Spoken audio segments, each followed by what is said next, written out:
AD 360 VR. O assunto hoje é arte e arquitetura.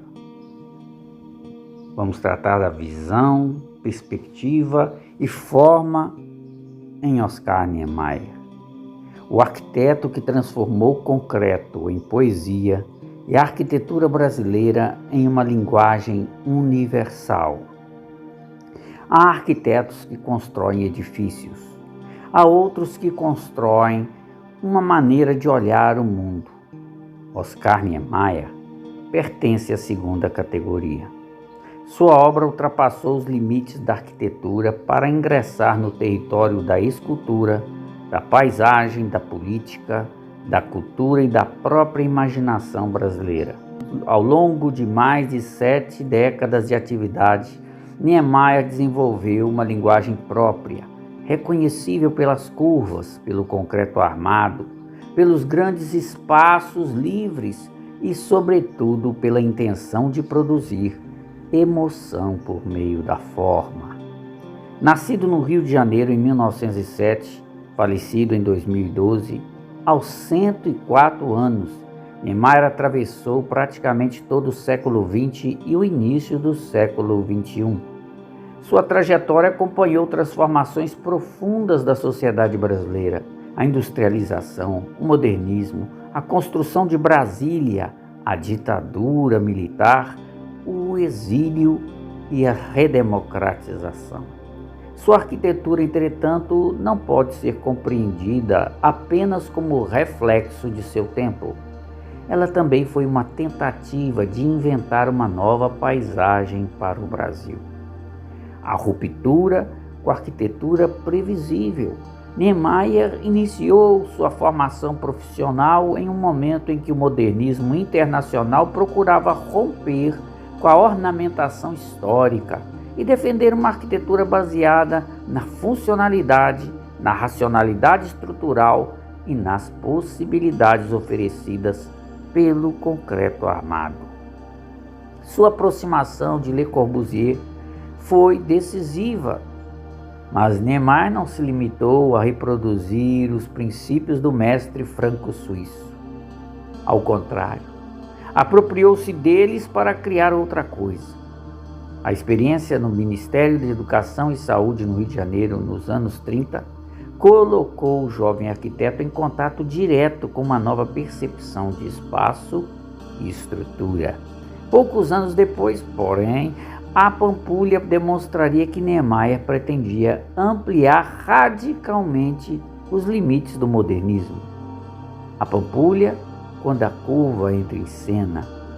Em Belo Horizonte, durante a administração de Juscelino Kubitschek, Niemeyer recebeu a oportunidade de experimentar. O conjunto moderno da Pampulha, projetado na década de 1940, tornou-se um dos grandes pontos de inflexão da arquitetura brasileira.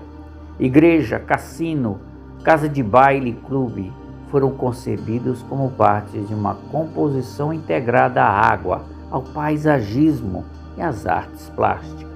O projeto reuniu Niemeyer, Roberto Bulemax, Cândido Portinari e outros grandes artistas, estabelecendo uma relação entre arquitetura, pintura, escultura e paisagem que o IPHAN identifica como uma verdadeira integração das artes. O conjunto foi reconhecido pela Unesco como Patrimônio Mundial em 2016.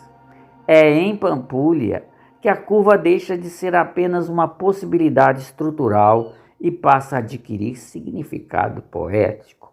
A Igreja de São Francisco de Assis, particularmente, demonstra a disposição de Niemeyer de abandonar a rigidez geométrica em favor de uma arquitetura dinâmica, quase orgânica. E a forma passa a sugerir movimento. A curva como pensamento. Para Niemeyer, a linha reta não deveria ser uma prisão. Sua arquitetura frequentemente procura a curva encontrada na natureza, no corpo humano, nas montanhas, nas ondas e na paisagem brasileira. Isso explica por que suas construções parecem muitas vezes estar em movimento mesmo quando são estruturas imóveis. O concreto passou a ser percebido não apenas como matéria pesada. Nas mãos do arquiteto, torna-se leve, suspenso, monumental e quase abstrato. A questão central não era simplesmente construir de maneira diferente, era produzir uma experiência espacial diferente. E em Brasília, nós vemos a arquitetura como um projeto de país. Se Pampulha revelou o arquiteto, Brasília revelou sua dimensão histórica. Entre 1957 e 1960, ele, Niemeyer, projetou os principais edifícios monumentais da nossa capital, Brasília, enquanto Lúcio Costa elaborou o plano piloto. A combinação entre o urbanismo de Costa e a arquitetura de Niemeyer produziu uma das experiências mais ambiciosas do modernismo do século XX. Brasília foi inaugurada no dia 21 de abril de 1960 e posteriormente reconhecida pela Unesco como Patrimônio Mundial. O IPHAN destaca justamente a correspondência entre o plano urbano de Lúcio Costa e a arquitetura monumental de Niemeyer.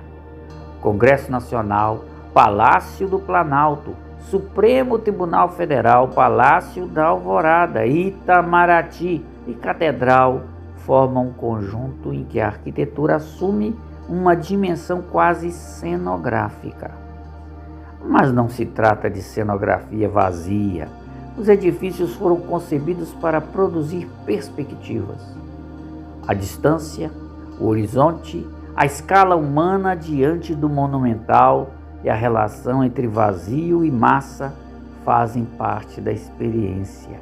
Niemeyer compreendeu que um edifício não é observado apenas de frente, ele é percorrido, é visto de longe, é atravessado, é enquadrado pelo céu, é modificado pela luz, enfim, é reinterpretado pelo movimento do observador. A perspectiva como instrumento de criação mostra em Niemeyer que está um dos aspectos fundamentais da sua obra. A arquitetura não termina na fachada. O observador participa dela.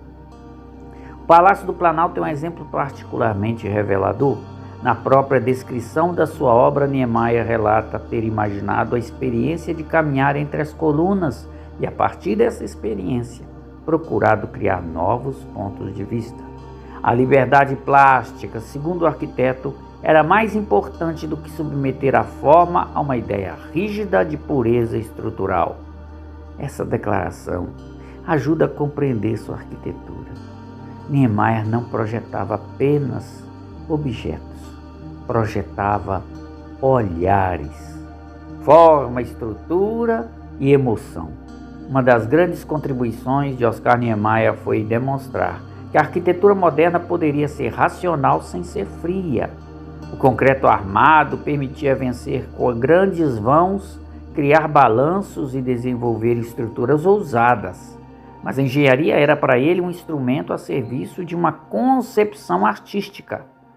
A estrutura deveria possibilitar a forma, e a forma deveria provocar emoção. Por isso, suas obras não podem ser analisadas somente por seus aspectos funcionais. Existe nelas uma dimensão estética deliberadamente afirmada. E nisso nós temos o Brasil dentro do modernismo. Niemeyer enfrentou uma questão cultural decisiva: como produzir uma arquitetura moderna sem simplesmente importar modelos europeus?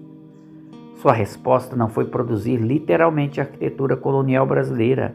No Palácio do Jaburu, por exemplo, a Fundação Oscar Niemeyer registra sua preocupação em criar uma residência com caráter brasileiro, não pela reprodução de elementos coloniais, mas pela referência à maneira acolhedora das antigas casas de fazenda, com varandas e espaços internos protegidos. É uma pista importante. A brasilidade de Niemeyer não está necessariamente no ornamento, está na forma de ocupar o espaço. Está na relação com o clima, a paisagem, a luz, a sombra e a vida social. Entre monumentalidade e humanidade, ele produz uma aparente contradição na arquitetura. Seus edifícios podem ser monumentais, mas sua linguagem visual frequentemente procura leveza. O Palácio do Planalto parece tocar o chão. A Catedral de Brasília parece desafiar a gravidade. O Museu de Arte Contemporânea de Niterói parece pousar sobre a paisagem. O contraste entre massa e leveza é uma das formas permanentes de sua obra. O IPHAN contabiliza dezenas de bens projetados por Niemeyer, protegidos pelo patrimônio cultural brasileiro, incluindo o MAC de Niterói e o conjunto da Pampulha. E a arquitetura depois de Brasília? Niemeyer não ficou preso ao momento de sua consagração. Depois de Brasília, continuou produzindo intensamente no Brasil e no exterior. Entre seus projetos estão o edifício Copan e o conjunto de Ibirapuera, em São Paulo, o Memorial da América Latina, a Passarela do Samba e o CIEPS, no Rio de Janeiro, além do Museu de Arte Contemporânea de Niterói. O próprio IPHAN identifica diferentes fases de sua trajetória na formação na Pampulha e Brasília, até Brasília, e posteriormente as obras como o Sambódromo, o CIEPS e o Memorial da América Latina e o MAC Niterói. O edifício que ele constrói em Niterói parece uma nave pousada sobre a paisagem da Baía de Guanabara.